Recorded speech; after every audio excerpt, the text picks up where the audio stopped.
Hay historias que se cuentan solas. Vivencias que son parte de nuestra memoria. Es el trabajo de mujeres y hombres que nos identifica desde hace más de 60 años. Porque estuvimos siempre ahí donde nos necesitaron. Porque hicimos valer nuestras fortalezas. Y nunca bajamos los brazos, ni en los momentos más difíciles. Hoy Argentina nos convoca a todas y a todos para seguir construyendo juntos, porque sabemos llevar la camiseta.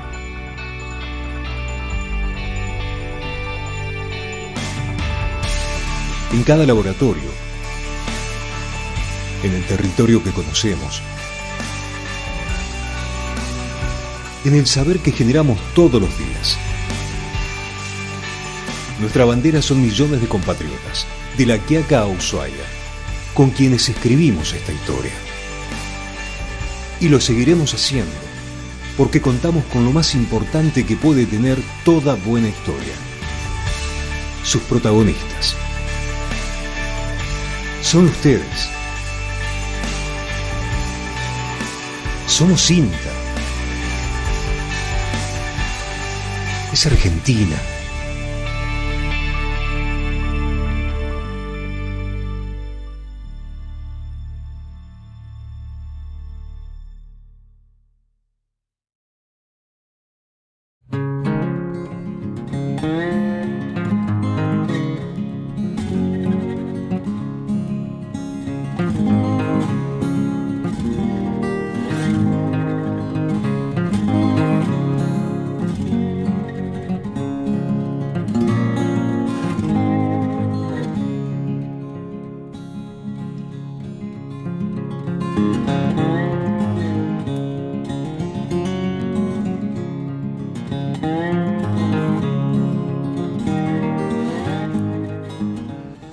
Nosotros, a instancia de un grupo de productores y del intendente de Mercedes, viajamos al lugar y nos encontramos con una situación que es indescriptible.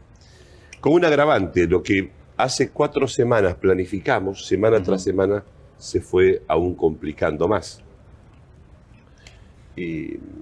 Una cosa es transmitir y otra cosa es ver los animales muertos, los campos todos negros, los árboles prendidos fuego, los alambrados rotos, los postes de la luz quemados, y una solidaridad muy grande de los productores, una fe muy grande de los productores correntinos y del conjunto de la población. Esto hay que destacarlo. La primera operación que hay que hacer es sacar los animales de los campos, porque no tienen alimento, y proveer de alimento a aquellos que todavía se puede abastecer. Entonces estamos asistiendo en la escala de las posibilidades a los pequeños y medianos productores. Asignamos a la provincia 200 millones de pesos en la primera etapa inicial, con un relevamiento inicial para asistir a la compra de pastura, que el gobierno de la provincia ya anunció, el gobernador, que lo van a asignar en modo de subsidio. La otra línea de trabajo es una línea de crédito de financiamiento inmediato, ya donde la Nación financia al Banco de Corrientes, puntualmente al Banco de Corrientes, un crédito de 500 millones de pesos a tasa cero el primer año, y los 36 meses siguientes la Nación subsidia 30% de la tasa de interés, va a quedar una tasa de interés del 14%. Y después tenemos la línea de financiamiento de la ganadería, del Banco Nación, con tasa subsidiada al 7%. Y estamos estudiando, acabo de hablar recién con el jefe de gabinete del Ministerio de Industria, del equipo de Matías Culfa, en otro financiamiento importante a tasa subsidiada que espero podamos anunciarlo en los próximos días. Corrientes tiene más de 27.000 productores, en su gran mayoría productores chicos.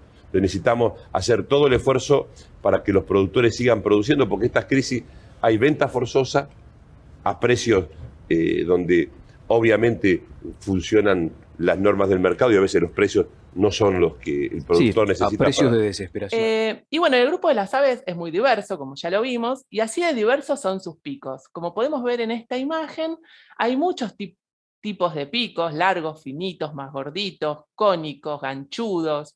Y ese pico nos está hablando de qué se está alimentando. Ese pico está adaptado al tipo de alimentación. Así que los invito a ir viendo de qué se alimentan las aves en función de sus picos. Por ejemplo, tenemos los carnívoros. Los carnívoros tienen pico ganchudo y fuerte, como este chimango y el carancho. Y bueno, se alimentan de carroña, insectos, crustáceos, reptiles, peces, otras aves, mamíferos. Ese pico es muy característico. Después tenemos las especies que son insectívoras, que se alimentan principalmente de insectos y tienen un pico finito y delicado, ¿no es cierto? Como ahí estaría el hornero y la tijereta. Granívoros. Los granívoros se alimentan de granos principalmente y tienen un pico cónico y robusto. En el primero está el cardenal y después está el chingolo. Este grupo de los granívoros en general durante el año se alimentan de granos, pero en época reproductiva muchos pueden consumir insectos para alimentar a sus pichones. Después tenemos los frugívoros, que son los que se alimentan de frutos, y tienen un pico adaptado, especializado, para manipular los frutos, que es un pico corto y curvo. Todo el grupo de los loros y las cotorras tienen este tipo de pico. Después finalmente tenemos los nectarívoros, que tienen un pico largo y finito, adaptado para aportar en la polinización de las plantas, y para poder entrar en las flores, ¿no es cierto? Y como siempre existe la excepción a la regla, que son los omnívoros, que se alimentan de básicamente un montón de tipos de alimentación, y que el pico a veces nos confunde, porque por ejemplo el tordo tiene este pico que podría ser insectívoro, pero se alimenta de un montón de otras cosas, de granos, de frutos. Entonces, bueno, y la calandria, que también podría ser insectívora, pero también se alimenta de muchas cosas. Así que esta es una primera aproximación de lo que es la alimentación. Pero en líneas generales, el pico siempre nos está hablando de qué se alimenta. Bueno, el rol de las aves. Brenda ya habló un poquito, yo voy a hablar un poquito más. El rol que tienen en el ambiente, como dijo Jime, las aves son indicadoras de la calidad del ambiente, o sea que la presencia de ciertas especies que cumplen determinados roles nos está hablando que el ambiente tiene los recursos que necesitan esas especies, y entonces el ambiente podría estar en mejor o peor estado de conservación en función de las especies que estamos observando, ¿no es cierto? Por ejemplo, las especies polinizadoras son muy sensibles a la ausencia de flores. Entonces, si vemos colibríes, lo que estamos viendo es que es un ambiente que tiene vegetación nativa, que tiene vegetación que en buen estado de conservación.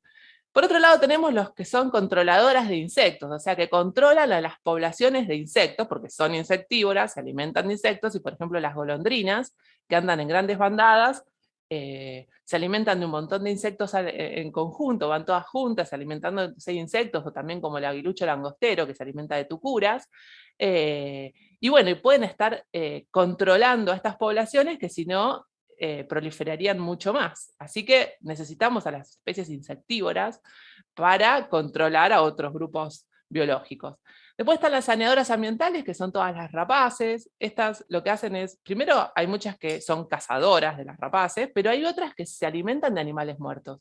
Y alimentarse de animales muertos es limpiar el ambiente. Hay un animal que está muerto, que está en putrefacción, y puede ser un foco de infección, vienen las rapaces y nos limpian el ambiente. Así que gracias a ellas. Y después tenemos las dispersoras de semillas, que son especies que se alimentan de frutos o de gramíneas o herbáceas, y lo que hacen es alimentarse de esos frutos y después defecar más en otro lugar, dispersando, y defecan la semilla que está un poquito escarificada, se dice como que la semilla entró en el sistema digestivo y fue un poquito degradada mínimamente, que eso hace que después cuando la defeca el ave tenga más chances de germinar. Entonces ayudan a la germinación de ciertas especies de plantas lejos de la madre, de la planta madre. Entonces se dispersan así las especies por el ambiente. Muy importante las dispersoras de semillas. Y por otro lado tenemos lo que es el nicho ecológico, que es todos los recursos que necesita una determinada especie para vivir, para reproducirse. Y hay especies que no necesitan mucho, hay especies que son generalistas, mucho no importa que haya en el ambiente, se adaptan y consumen consumen distintos alimentos. Las especies generalistas típicas de nuestros ambientes urbanos son la calandria, el hornero, el zorzal. Estas 3 especies están en todos lados, como otras, pero estas 3 son las estrellas de las plazas o de los ambientes muy disturbados. Y después tenemos especies que están especializadas en un tipo de hábitat o alimento. Y por ejemplo, el cardenal necesita una cierta superficie de bosque, no va a estar en cualquier lugar. O el biguá, por ejemplo, el segundo que está ahí es el biguá, necesita un ambiente acuático. O un colibrí, como ya dijimos, necesita flores. Así que son más especialistas.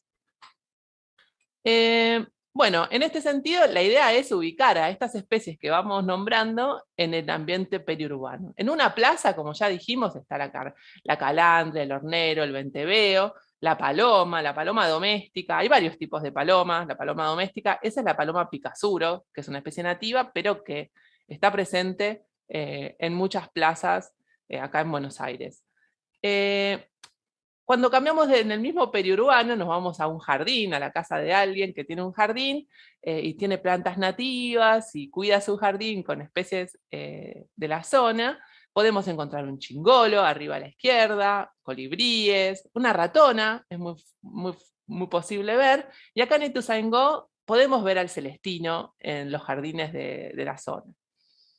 Y después si nos vamos ya a una reserva urbana, podemos observar ya el cardenal o un pepitero, como está ahí abajo, o bueno, especies acuáticas, si tenemos un ambiente acuático, gallareta, biguá, garzas, oco colorado, hay un montón de especies que se pueden observar, pero necesitamos un ambiente acuático. Algunos aspectos de la reproducción, contarles. En primer lugar, el periodo reproductivo de la mayoría de las aves es en primavera y verano. La mayoría hace una puesta en primavera, es decir, hace su nido y pone sus huevos y tiene una primer camada de pichones en primavera, y hay especies que lo vuelven a hacer en verano, tienen dos momentos reproductivos. Y hay especies como las palomas que se reproducen todo el año, si tienen alimento, se van a reproducir básicamente todo el año.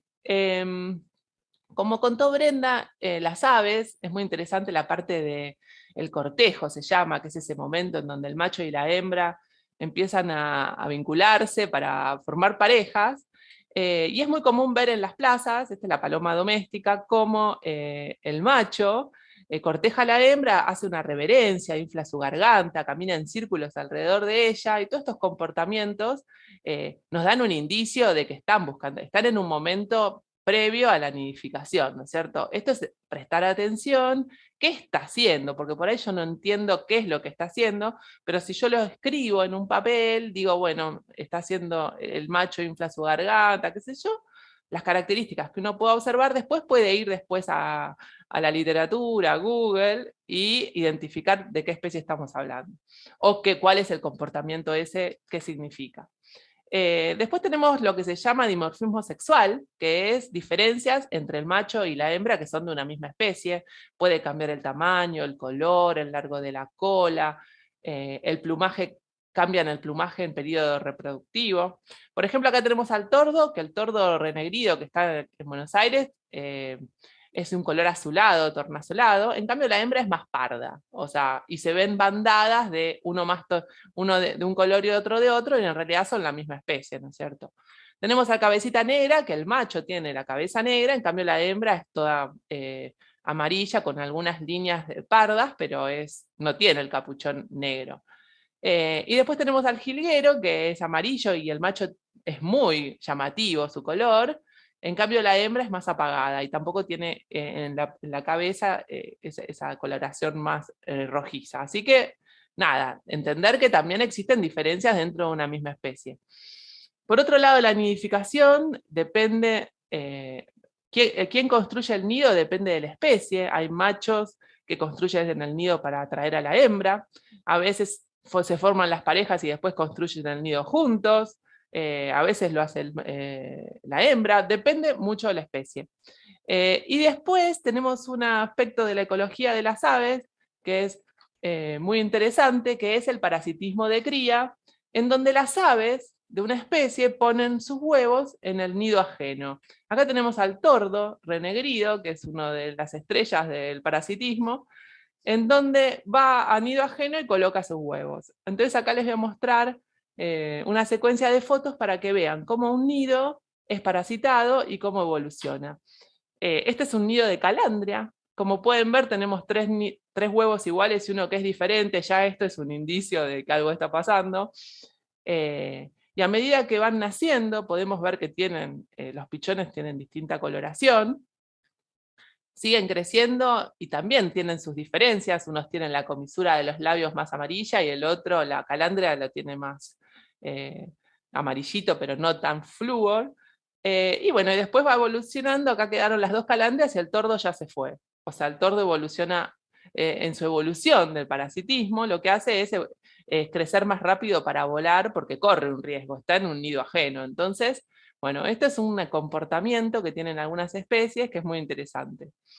Bueno, ahora vamos a hablar un poquito de nidificación, que bueno, las aves construyen nidos muy diferentes, y podemos hablar de que hay nidos que son abiertos, que tienen el huevo expuesto, como por ejemplo tenemos los colibríes, tienen un nido muy chiquitito, muy hermoso, que es colgante, y es muy delicado. Después tenemos, por ejemplo, el nido de la tacuarita, que es un nido un poquito más grande, y lo decoran con todos líquenes por fuera, es un nido armado muy precioso, la tacuarita azul. Después tenemos muchas especies que hacen una taza, una tacita, como una tacita con el nido, con los huevos arriba, que son el cardenal, el cabecita negra, el chingolo, la tijereta, el celestino, todas esas especies hacen una tacita. Después tenemos especies que hacen una taza un poco más grande, más profunda, como el zorzal o la calandria.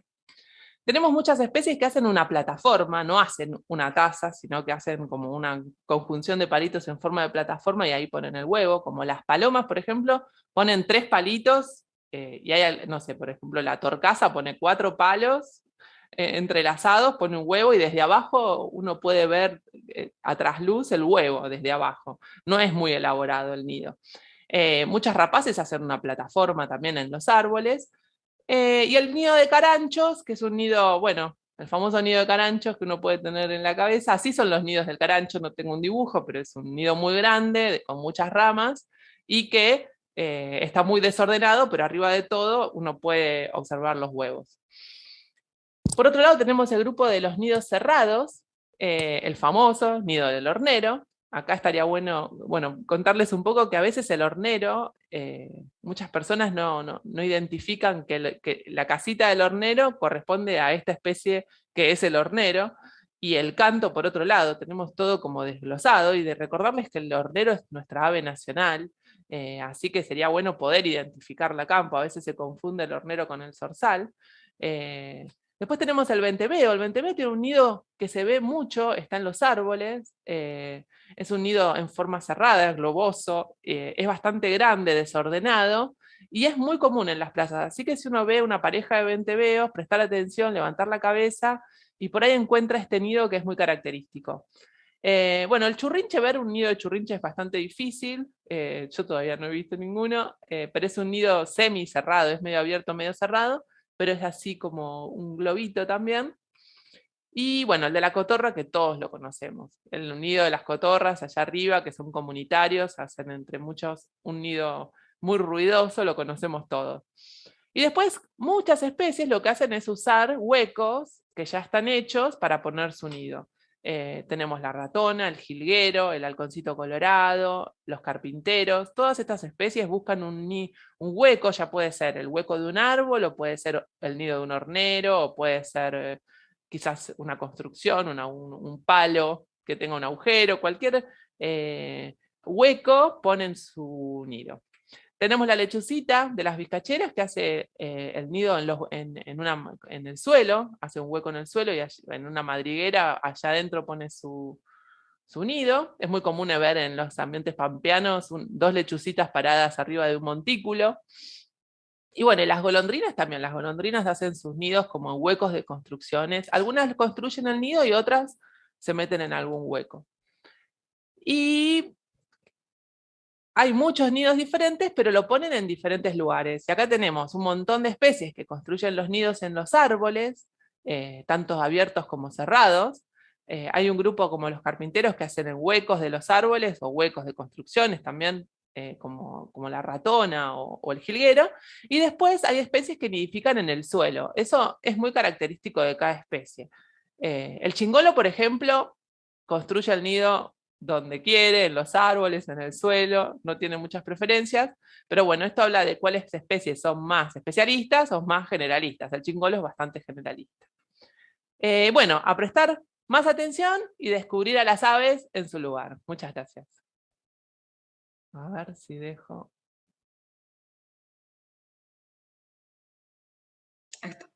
Bueno, excelente charla, Laura, muchas gracias. Y como no podía ser de otra manera, ponemos a prueba tu atención jugando al famoso y reconocido mundialmente Preguntados de las Aves, a cargo de Brenda Riera.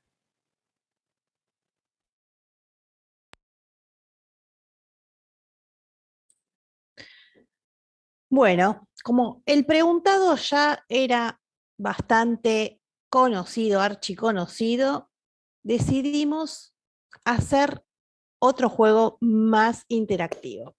Ahora lo que vamos a hacer, ¿vale? ¿Se está viendo la plaquita? Sí, se está viendo. Perfecto. Yo les voy a leer un parrafito breve, re chiquitito, y ustedes van a tener que prestar atención porque yo voy a nombrar algunas aves en este parrafito. Y estas aves tienen un orden, ¿sí? Ustedes van a tener que descifrar el código en el que yo voy nombrando ese orden de las aves. Obviamente va a ganar el que tenga mejor conexión y que escriba primero en el chat el número de este código, ¿sí? Estos códigos son, tenemos el 2, tenemos el 5, tenemos el 3, el 1, el 6, el 5 y el 7, ¿sí? Tenemos 7 aves. Y esto dice así. El tordo le dijo al pirincho que no tome capuchino con la ratona de su vecina, porque le iba a contar a su señora la calandria. Y él le contestó que no le importa un carancho, porque era un picaflor. A ver, lo voy a leer de vuelta, así podemos anotar. El tordo le dijo al pirincho que no tome capuchino con la ratona de su vecina, porque le iba a contar a su señora la calandria. Y él le contestó que no le importa un carancho, porque era un picaflor. ¿Estamos? Vos, Vale, necesito tu ayuda para ver quién dice o Jime, quién dice primero. Jime que claro. está... A ver, ahí están los números. El carancho, la ratona. No hablo más. ¿Estamos? ¿Hay alguno? ¿Jime? ¿O Vale? Que haya escrito. Estás muteada, Jime. Ay, perdón, no estuve siguiendo el cuento, pero Belén Muñoz respondió 635127. Como estoy con el chat, no pude seguir el cuento, perdón. Perdón, Jime, perdón. A ver, pero vamos a ver si ese es el correcto. La primera que respondió fue Belén Muñoz. 6, 3. No. A ver. No. 4, 5, 1. No, fue María Fernanda Gauna la que hizo correcto. Muy bien. Primero era el tordo, después el pirincho, ¿sí? Después la ratona, le iba a contar a su vecina la calandria, y no le importó un carancho porque era un picaflor. Bueno, con esto queríamos demostrar o relajar un poquito, esto lo tendríamos que haber hecho al principio.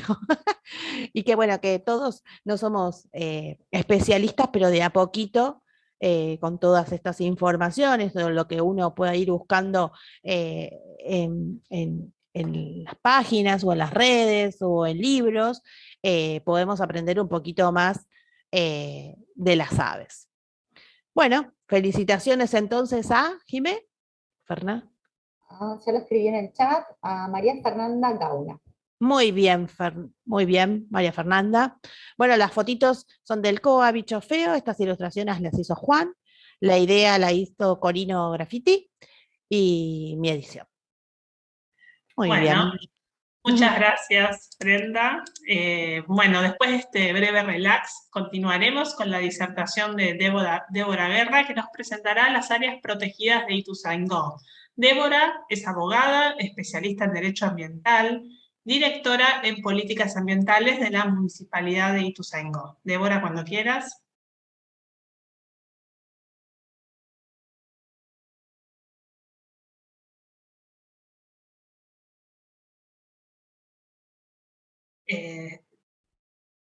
Tenés que desmutearte.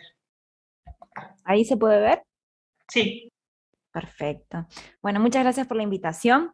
Un placer desde el municipio ser parte de este trabajo tan lindo que les contamos ahí a los y las que están conectadas y conectados, que tiene perspectiva para todo el año, porque vamos a seguir trabajando y vamos a seguir elaborando materiales para que se puedan compartir. Y el lema de esta capacitación es justamente las aves en su lugar, y yo quería contarles por qué Ituzaingó es un lugar para ver aves, por qué las vemos en nuestros jardines, por qué las vemos en las plazas, por qué las vemos en los distintos espacios que compartimos en esta ciudad. Haciendo un poquito de historia, Ituzaingó tiene algunos sectores urbanos del partido que poseen unas características paisajísticas e históricas que son únicas a comparación, ¿no?, del resto de por ahí de los distritos aledaños. En el caso de Ituzaingó tuvo mucho que ver con un arquitecto y paisajista, Carlos Tais, que realizó una tarea de forestación en la zona conocida como Parque Leluar, con una visión un poco bastante europea, con la incorporación de muchas especies que son exóticas, que no son propias de nuestra región, pero que tienen unas cualidades ornamentales y de un gran patrimonio forestal que caracteriza a nuestro distrito. Eso hizo que Ituzaingó fuera declarado municipio ecológico hace más de 20 años. ¿No? A través de una ordenanza se declaró que esto era una de las características que hacía a Ituzaingó un lugar distintivo, único para la zona, y que por eso tenía que ser protegido de una manera especial. Esa protección se fue reforzando con el tiempo, y en el año 2007 Ituzaingó declara zona ecológicamente protegida al 40% del territorio, ¿no? Que ustedes lo están viendo ahí en ese mapa del distrito, que justamente lo que hace es, le da herramientas al municipio, sobre todo de carácter legislativo, para su protección, para proteger esos árboles que tiene Ituzaingó, que lo caracterizan, que lo identifican. ¿Y por qué proteger los árboles? No solamente porque son lindos, sino porque están relacionados también a toda la biodiversidad que posee el distrito. Y empezó todo un trabajo que ustedes dicen, ¿qué tienen que ver las aves con esto que estoy mostrando? Bueno, tiene que ver con, Jimena habló de la fragmentación de los ambientes, ¿no? El hombre avanza en la construcción de sus casas y derriba los lugares en donde las aves hacen sus casas, sacando árboles. Bueno, el municipio elabora esta herramienta para que cuando uno va a edificar una casa, se fije y releve en la zona en donde quiere proyectar su vivienda, qué árboles son los que están presentes. En este caso, por ejemplo, ustedes ven ahí un circulito rayado, que había un palo borracho en donde se pretendía realizar la vivienda, y en un trabajo entre el municipio y por ahí los arquitectos o los dueños de los lotes, se les solicita que realicen alguna modificación para poder preservar el arbolado existente. Entonces, ahí se puede ver, por ejemplo, que se realizó un recorte en la construcción para poder preservar ese árbol que está mostrado en la foto, y aparte el municipio le pide al propietario que complete y que foreste no solamente el interior de su propiedad, sino toda la vereda, o sea, el espacio público y el espacio privado de cada uno de los propietarios de algún lote en Ituzaingó, en estas zonas ecológicamente protegidas. El municipio entonces le pide que por cada árbol que por ahí se pretende sacar, o que por motivos constructivos, o porque ya está muy viejito, ¿no?, por cuestiones que tienen que ver con que se vuelve vetusto o que cumple su ciclo biológico, se repongan. Ahí ustedes están viendo una imagen, ese es nuestro vivero municipal, y está lleno de árboles atrás, que muchos son de producción propia y otros son de esta imposición que hace el municipio a aquel que por ahí necesita sacar algún árbol por motivo constructivo, de que pueda reponer, ¿no? Es lo que nosotros llamamos una tabla de reposiciones. Entonces, por cada árbol que alguien tiene que sacar, no tiene que reponer uno solo, sino que tiene que reponer en función de el beneficio ambiental que otorga ese árbol, que por ahí era grande, que por ahí era añoso, y se busca con esta herramienta equilibrar la masa vegetal, pero también incorporar nativas. ¿Se acuerdan que yo les decía, bueno, Ituzaingó tuvo la tarea de este paisajista, que por ahí la visión era traer árboles de Europa, que era lo que él conocía, y que le parecía algo lindo, y que le parecía algo que iba a verse bien en nuestro distrito? Bueno, empezar a cambiar esta mirada y empezar a incorporar cuáles son esos árboles que son propios de esta región, ¿no? Que ayudan, como bien decía Laura, que son alimento y que son casa, que son habitación para el resto de la biodiversidad en el distrito. Entonces empezamos a trabajar desde el año 2013 y en el predio de INTA AMBA, un vivero forestal municipal de nativas. ¿A qué apuntamos con este vivero de nativas? Justamente a la biodiversidad en la ciudad. Es decir, a que podamos incorporar cada vez más estos árboles y estas plantas que son propias de nuestras regiones, a veces de nuestra región inmediata y a veces de un poquito más al norte de nuestro país, algunos árboles que se adaptan muy bien a convivir en las ciudades. ¿Y por qué se apunta a las nativas?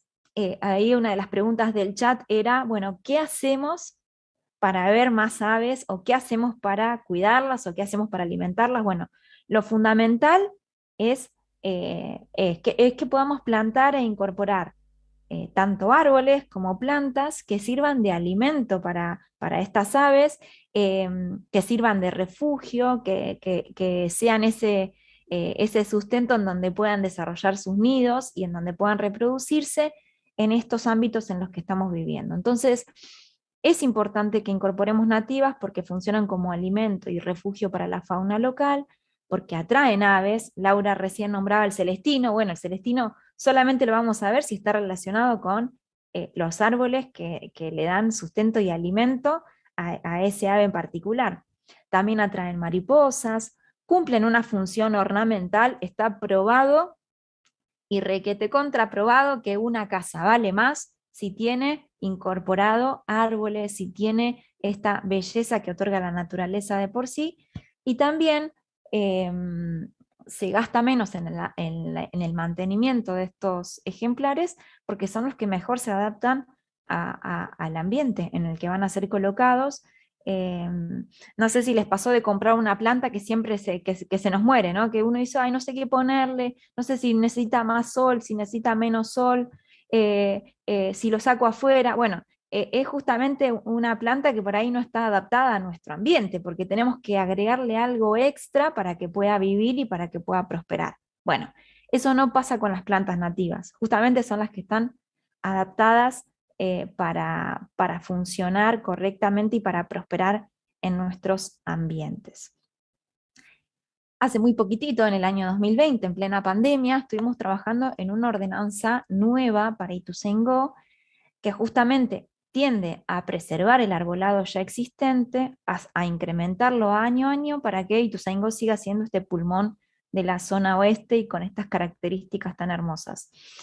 Pero también la ordenanza dice que tenemos que ir plantando nativas, ¿no? A mucha gente le gusta, ay, qué hermosa, las hojas del liquidámbar, es una planta tan hermosa, cambia de colores durante el año, y por ahí no sabemos que es un árbol que no es propio de nosotros, ¿no? Recién Laura comentaba de cuál es el ave nacional, ¿no? Y ahí hay una florcita de la flor nacional, del árbol del ceibo, que también por algo se convierte en el símbolo de nuestro país, porque está relacionado también a un árbol que se adapta a estas condiciones y que son propios de las zonas que nosotros estamos habitando. Entonces, esta ordenanza tiene que ver con fomentar lo nativo, ¿no? Está muy bien que a mí me guste un árbol, pero bueno, si uno vive en Ituzaingó y si es vecino de Ituzaingó, nosotros los invitamos a que en vez de elegir un árbol exótico, no sé, un paraíso, un árbol que no es propio de nuestra zona, que podamos empezar a incluir aquellos que sí son propios de esta zona, como no sé, el fumo bravo, son algunos de los que nosotros tenemos en nuestro vivero de nativas. El fumo bravo, el sauce criollo, el espinillo, el sen del campo, el chalchal, cinacina, canelón, aguaribá y pezuña de vaca, son nombres que por ahí no tenemos tan incorporados en nuestro oído, o no sabemos cómo son o qué flores tienen, pero que sí es importante incluirlos en nuestros distritos, en nuestros jardines, en el patio de la escuela, por ejemplo, si tenemos la posibilidad de incorporar algún árbol en el patio de la escuela para poder ver estas aves, es sumar a estas plantas nativas. Y fíjense qué curioso que los lugares en donde podemos ver aves, en Ituzaingó, después el COA va a explicar qué aves ellos relevaron y va a contarnos un poco más de con qué cosas nos podemos encontrar en estos ambientes, pero coinciden específicamente con las zonas que el municipio declara como zonas protegidas. Es decir, que la presencia de esos árboles y de esas plantas hace que también sea un espacio propicio para que podamos encontrar aves y para que podamos avistar especies que por ahí no las vemos en otros lugares. Entre ellos son, y los voy a pasar rapidito porque después el COA va a contarles qué cosas nos encontramos.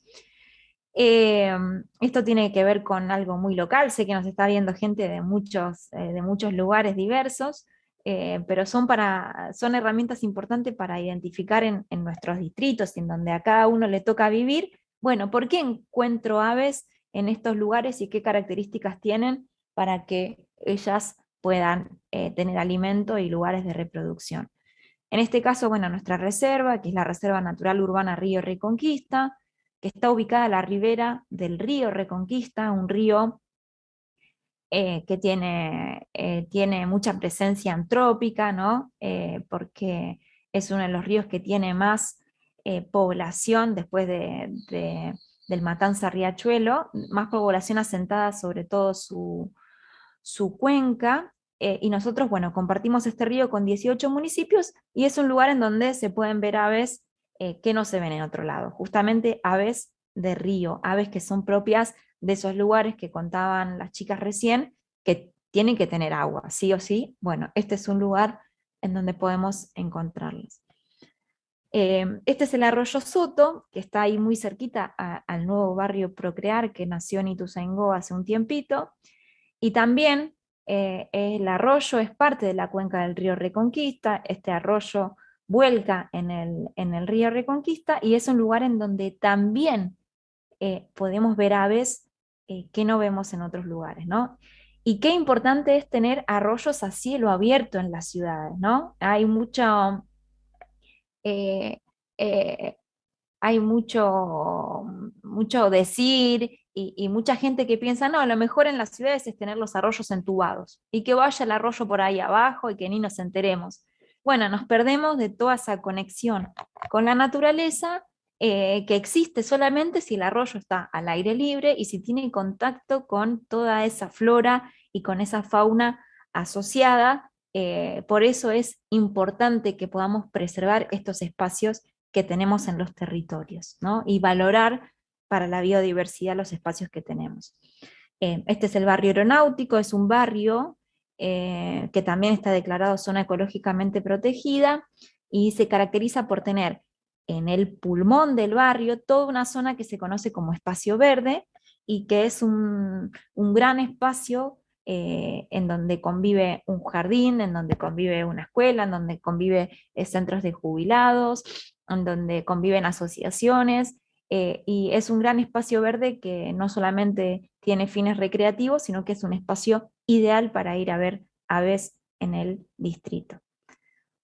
Otro de los lugares es el Hogar Geriátrico Martín Rodríguez, que también, fíjense la imagen esta satelital, lo chiquitita que son las casitas de alrededor y cómo se ve la importancia que tiene este gran pulmón verde para la zona de Ituzaingó Sur. Algunos consejitos finales que podemos empezar a poner en práctica. ¿Cómo hacemos para ver más aves en el distrito, en mi jardín, en mi escuela, en el lugar en donde me toca vivir? Bueno, principalmente plantar árboles nativos, porque no conozco tanto de lo que es la pezuña de vaca o el fumo bravo, y conozco sí por ahí más el eucaliptus u otras especies que no son propias de mi región. Bueno, acá tenemos una gran tarea pendiente, que es la de valorar y de empezar a conocer árboles nativos, que también está relacionado al no podar, ¿no? Laura decía que muchas de las épocas de reproducción y de armado de nidos era primavera-verano. Bueno, no es casual que no esté bueno podar los árboles en estas épocas en donde las plantas están en todo su esplendor, en donde están verdes. Nosotros tenemos que saber que cada vez que podamos un árbol es un lugar menos en donde un ave puede desarrollar su nido y donde puede estar garantizada su reproducción.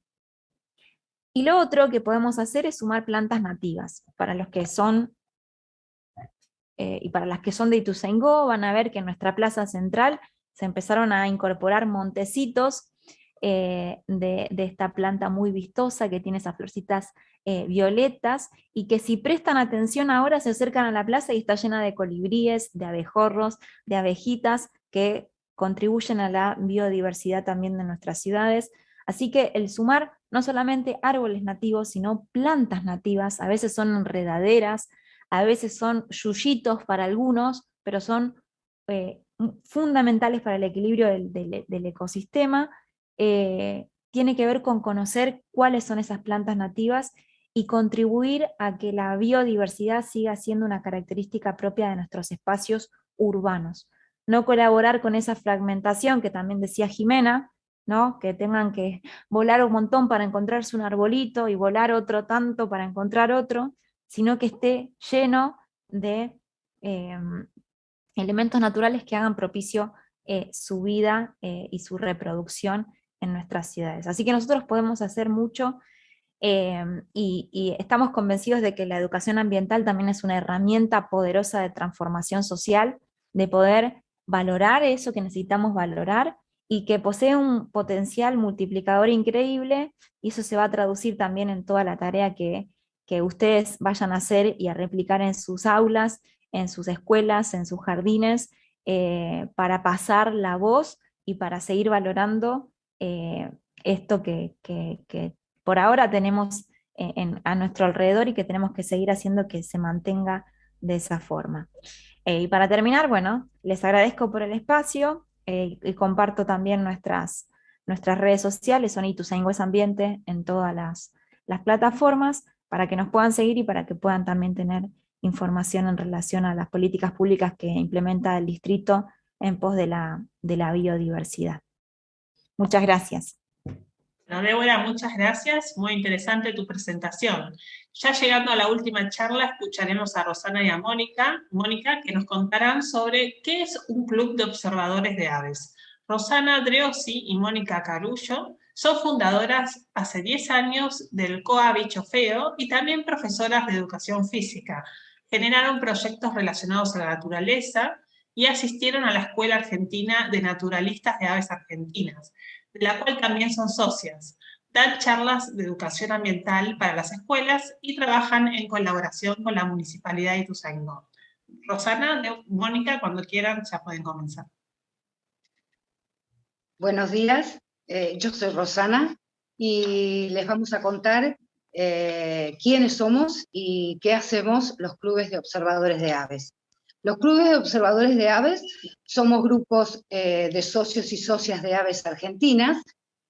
Aves Argentinas es una ONG que lleva más de 100 años de existencia, que trabajamos por la conservación de las aves y de los ambientes, realizando en cada uno en su localidad distintos tipos de actividades orientadas a la observación de aves y a la educación ambiental.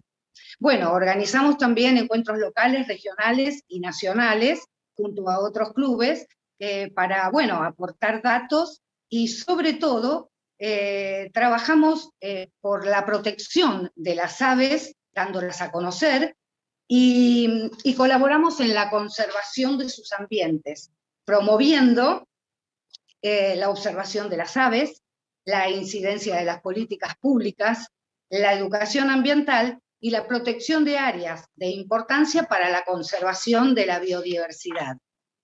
Bueno, ¿cómo lo hacemos? Bueno, a través de charlas hacia la comunidad, con salidas de observación de aves en nuestro distrito, aportando en las escuelas charlas de educación ambiental, y hacemos también trabajos de ciencia ciudadana, que es lo que les va a explicar Mónica con las diapositivas que siguen. Hola, ¿qué tal? Buenos días a todos. Y bueno, más que nada queremos contarles que nosotros hacemos diferentes actividades dentro del distrito, como COAS, invitando a toda la comunidad. Tenemos actividades fijas, como es el conteo de aves rapaces, que hacemos mes por medio, algún conteo de aves acuáticas y el conteo de aves de jardín, además de hacer otro tipo de salidas que vamos invitando a todos a través de las redes. Por eso los invitamos a que se vayan sumando cuando quieran a nuestro COA. Nos pueden seguir en las redes sociales de Facebook y de Instagram como COA Bicho Feo. Y contarles también a todos los que están escuchándonos hoy que en 19 provincias de la Argentina tenemos distintos COAs que nos acompañan. Somos más de 80 clubes, así que no solamente en Ituzaingó, sino que pueden buscar el club más cercano que los puede acompañar.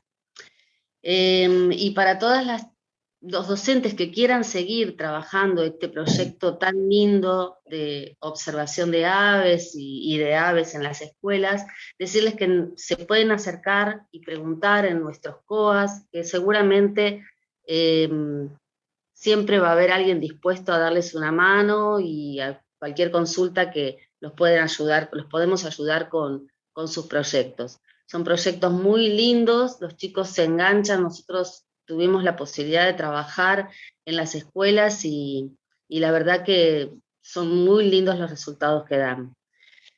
No solamente acercarse al COA, sino también, si quieren, pueden consultar en Aves Argentinas, que es la asociación que nos acompaña, no solamente con la observación de aves, sino que ellos también trabajamos con grupos de árboles nativos, voluntariados, clubes de jóvenes, tráfico de aves, cursos virtuales. Hay muchos proyectos de conservación que también pueden llegar a ser interesantes y pueden colaborar en el armado de los proyectos de cada uno de los docentes.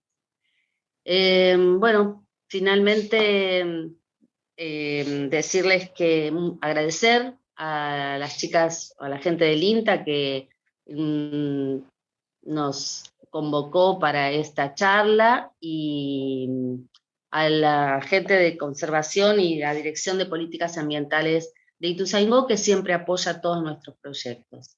Así que bueno, los invito a todos a sumarse al COA a través de las redes y cuando quieran hacer alguna salida con nosotros, y a todos los COAs que tengan cercanos a casa, a sus casas, a sus barrios, a sus colegios, porque no solamente van a poder disfrutar de la naturaleza, sino que son lugares y espacios ideales para conocer gente, hacer amigos y aprender. Bueno, que tengan un buen año escolar a todos los docentes y gracias por este espacio. Bueno, muchas gracias Rosana y Mónica, realmente es maravilloso el trabajo que realizan. Ahora tenemos un espacio de preguntas, bueno, justamente voy con ustedes porque preguntaron en el chat si cualquier persona puede formar parte del COA. Sí, cualquier persona que le interese se puede comunicar con nosotros a través de las redes y ahí les vamos a estar contestando las preguntas y ahí van a poder saber cuáles son las actividades que hacemos en nuestro distrito, por lo menos el COA Bicho Feo, y bueno, cada COA también publica sus salidas, así que para la gente del interior también a buscar su COA. Bien, bueno, muchas gracias, Rosana. Lo que quería agregar es que no es necesario ser socio de Aves Argentinas para poder participar de las actividades, y bueno, todas las actividades son gratuitas, que eso es importante y para todas las edades. Bien, genial, Mónica. Gracias. Bueno, ahora una pregunta para Laura. Preguntan, ¿qué especies de las que solemos observar son monógamas? Hola. Mira, las aves, se dice que las aves son, casi el 90% de las especies son monógamas, es decir, que mantienen su pareja en el periodo reproductivo. No significa que el año siguiente vuelvan a tener la misma pareja, quizás cambien, o quizás no. Por ejemplo, hay estudios del hornero en donde una pareja se mantuvo durante 20 años, y hay especies que todos los años cambian de pareja. Los pingüinos buscan su pareja todos los años, el mismo individuo, pero sí se dice que el 90% son monógamos, es que en el periodo reproductivo de un año mantienen la pareja. No sé si contesté. Sí, perfecto, gracias Laura. Ahora una pregunta para Jimena, que hicieron al inicio en el chat. Dice, ¿cómo puedo hacer para que mi gata no case más pajaritos? ¿Qué pregunta? Bueno, en realidad los gatos o como los perros, digamos, cazan por instinto. No importa cuánto alimento le demos, no importa si están hambrientos o no, ellos van a cazar. En el tema de los gatos, son uno de los grandes, digamos, animales domésticos que tienen una incidencia negativa hacia la fauna silvestre porque capturan mucho.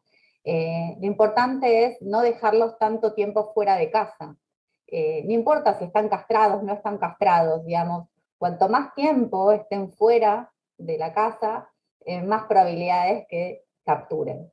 Así que, nada, tenerlos adentro, no dejarlos abandonados, esas son las soluciones.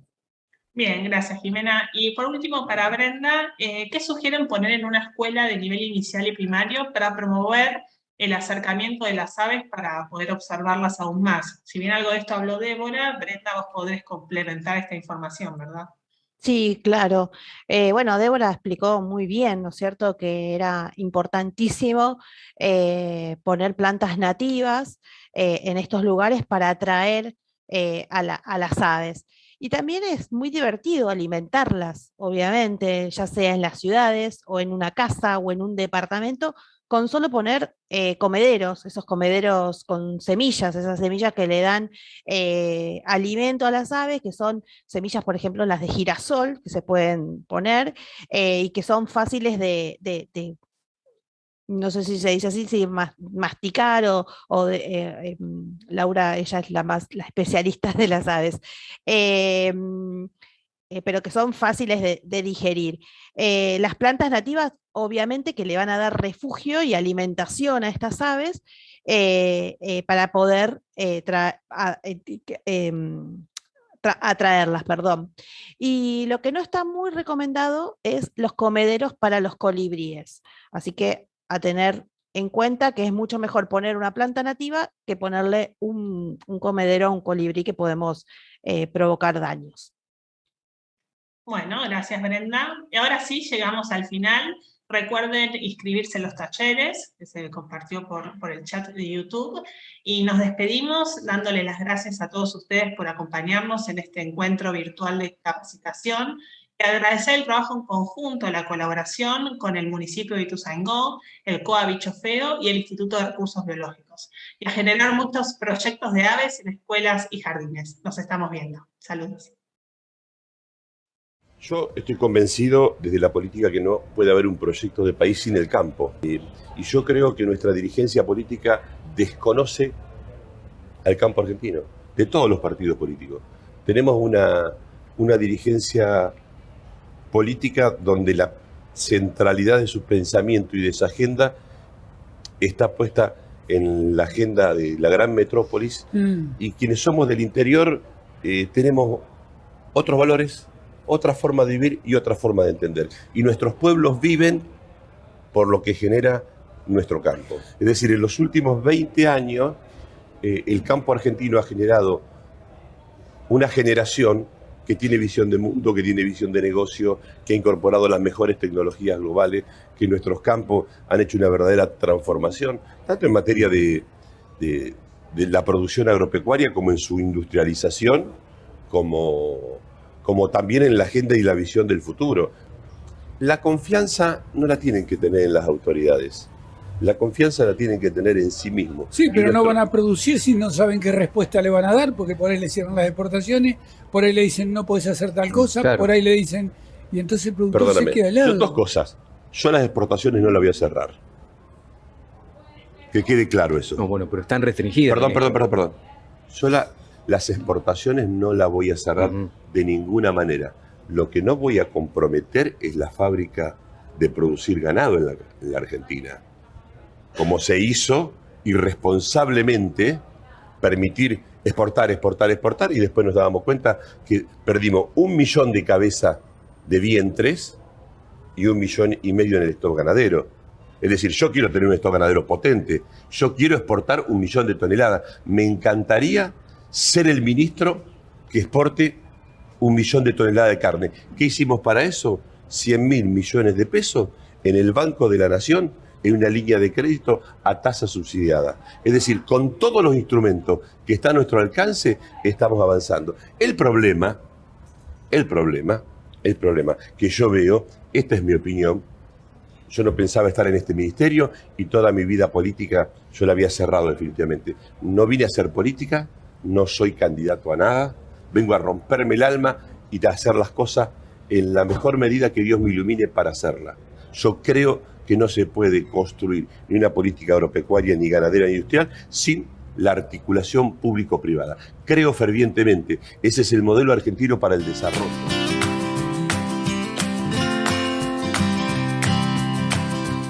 Tomamos el desafío de generar un semillero de cereales, porque no hay en la zona ningún semillero, en toda la Patagonia, sería el primer semillero de cereales que hay. Y bueno, la idea de este semillero es multiplicar, sacar variedades adaptadas a esta zona de la Patagonia, no solamente acá de la cordillera, sino de nuestro sueño es poder sacar variedades para toda la zona patagónica. La cebada patagónica INTA es el primer material que nosotros estamos multiplicando, que es una cebada doble propósito, para forraje como para cerveza.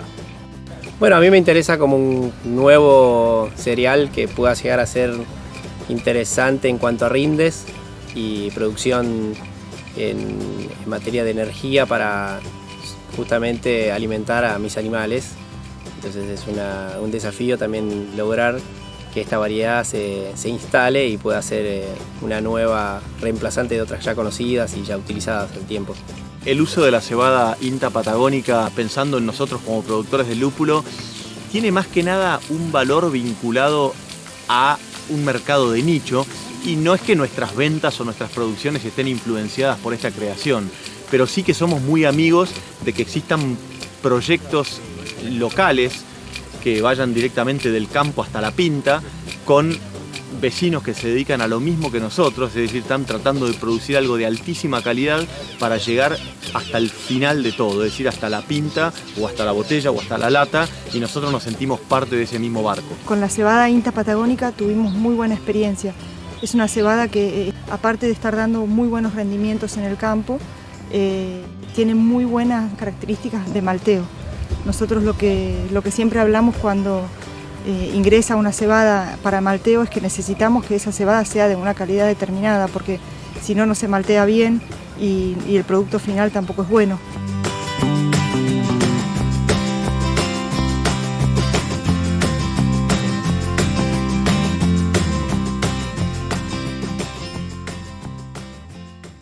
Dardo, ¿vos avalás o entendés que hayan restricciones a las exportaciones? ¿A qué llamas restricciones? Perdóname. Y a que no se puedan exportar 7 cortes, como por ejemplo el vacío, el asado, la paleta, la nalga. Te voy a responder yo. Las entidades me dijeron que estaban de acuerdo con esa. Ah, ellos te dijeron que estaban de acuerdo. Cuando propusimos un plan de salida de trabajo y acordado. Las entidades te dijeron que exactamente, nos dijeron vayamos al modelo uruguayo. Perdóname, pero todo el mundo estaba planteando vayamos al modelo uruguayo y poder armonizar.